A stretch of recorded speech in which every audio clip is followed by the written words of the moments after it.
బయటికి వెళ్ళిపోవాలి.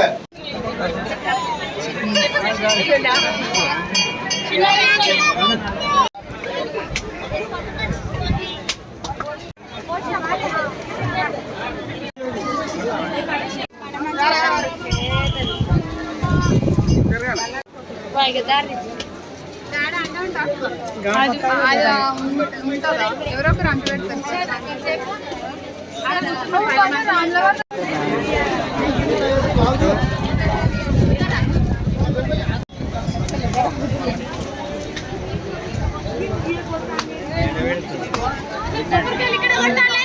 కొబ్బరికాయలు అక్కడ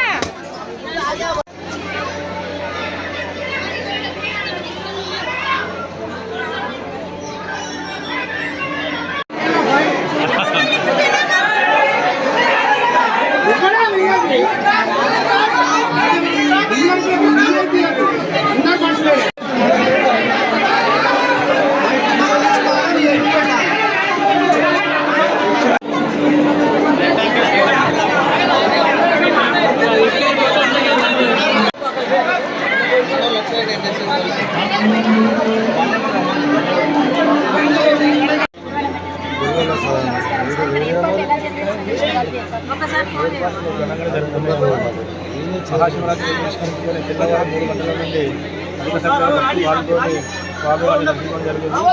ఇప్పటికీ 1,00,000 పైన స్వామివారిని దర్శించుకున్నారు.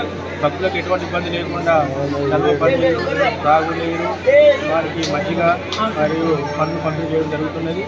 భక్తులకు ఎటువంటి ఇబ్బంది లేకుండా ఎమ్మెల్యే సార్ నాగరాజ్ సార్ ఆదేశానుసారం అన్ని శాఖల సిబ్బంది కానీ పోలీసు సిబ్బంది కానీ మున్సిపాలిటీ వారు కానీ అందరూ ఎటువంటి ఇబ్బంది లేకుండా భక్తులకు హెల్త్ శాఖ వారు కానీ అందరూ సమయపాలనతో ఎటువంటి ఇబ్బంది లేకుండా వాళ్ళు పరీక్షిస్తున్నారు.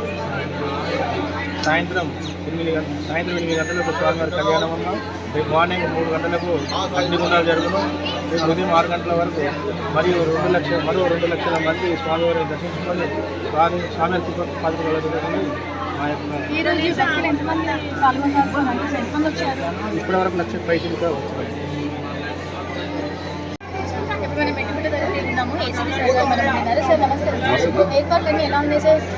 ఏర్పాట్లు చాలా బాగున్నాయండి, చాలా బాగున్నాయి. మెట్టుగుట్టలో రామలింగేశ్వర స్వామి దర్శనానికి మహాశివరాత్రి పర్వదిన సందర్భంగా భక్తులు ఈరోజు ఎర్లీ అవర్స్ నుండే రావడం స్టార్ట్ అయింది. దాదాపు 40,000 మంది వరకు వచ్చారు, ఇప్పటికి దర్శనం చేసుకున్నారు. ఇంకా స్టిల్ భక్తుల జన ప్రవాహం పెరుగుతుంది. ఈరోజు భక్తులందరూ ఉపవాస దీక్షతో వచ్చేసి స్వామివారిని దర్శించుకోవడం వస్తున్నారు. వాటికి సంబంధించి తగిన ఏర్పాట్లు పోలీసు పరంగా చేశాము. తర్వాత ఆలయ నిర్మాణ సిబ్బంది కూడా చక్కగా చేశారు. భక్తులందరూ కోఆపరేట్ చేస్తున్నారు. ఎలాంటి అవాంఛనీయ సంఘటనలు జరగకుండా, ఎలాంటి పార్కింగ్ ఇబ్బంది కాకుండా, ముఖ్యంగా వృద్ధుల పట్ల, మహిళల పట్ల, పిల్లల పట్ల తగిన శ్రద్ధ తీసుకుంటూ అందరికీ కూడా దర్శన భాగ్యం జరిగేటట్టుగా మేము తగిన చర్య తీసుకున్నాము. మరి ముఖ్యంగా ఏంటంటే అందరికీ నా యొక్క సూచన ఏంటంటే ఈ ఒక్కరోజు నాడు అభిషేకం చేయిస్తామని, నేను విఐపీనని చెప్పేసి అలాంటి కాస్త వాటిని అవి పక్కన పెట్టుకొని జస్ట్ దేవుణ్ణి ఒక క్షణం దేవుణ్ణి చూసుకొని వెళ్దామనే ఒక సింపుల్ కోరికతో రండి. డెఫినెట్గా మీ కోరికలన్నీ తీరుతాయి. ఈరోజు పూర్తి సంవత్సరం యొక్క పూర్తిగా పుణ్యం ఈరోజు రావాలని చెప్పేసి అతిగా అర్చన చేద్దామని ప్రయత్నం చేస్తే చాలామంది భక్తులకు ఇక్కట్లు ఉంటాయి. కాబట్టి దయచేసి మా యొక్క సూచనల్ని, ఆలయ సిబ్బంది చెప్పిన సూచనల్ని అర్థం చేసుకోవాలని చెప్పి కోరుకుంటూ మరొకసారి మహాశివరాత్రి పర్వదిన సందర్భంగా ప్రతి ఒక్కరికి ఈ భూప్రపంచానికి మంచి జరగాలని చెప్పేసి మనస్ఫూర్తిగా కోరుకుంటున్నాం. ముఖ్యంగా మీ అందరికీ కూడా K9 న్యూస్ మీకు మంచి జరగాలని చెప్పి కోరుకుంటూ మరొకసారి శివరాత్రి సందర్భంగా అందరికీ శుభాభినందనలు.